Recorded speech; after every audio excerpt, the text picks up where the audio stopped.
مسكت معايا امس. اظبط المندي واخليه بسكوت من برا وزبده من جوا. بعد ما خبص معايا في قدر الضغط الاسبوع اللي راح. نولع الفحم يكون طبيعي 100%. هنحطه في فخاره ونقصره ونخرجه من فوق. هنحطه في القدر مع فخاره فيها مويه.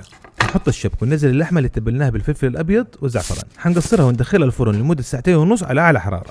ريحه التدخين واضحه والتقميره موجوده، بس هنشوف بعد شويه هل اللحمه مهريه او لا. وهذه المرق اللي تحت اللحم، وهنا نزل الدهن على الفحم. وجاوك نملح اللحم والمرق. خلينا نشوف مع بعض كيف اللحمه. سامعين صوت التقمير؟ وشايفين كيف زبده من جوا؟ افضل طريقه تعملوا فيها مندي في البيت. لما تشوف المنظر ممكن تقولوا ناشفه جدا من برا، بس خلينا اوريكم. هي طبقه بسكوت من الدهن، وهذه حلاوتها وطعامتها انكم تقطعوا منها قطع صغيره وتاكلوها مع اللحم. وشوفوا اللحم من تحتها، هذه مويه ما هي زبده.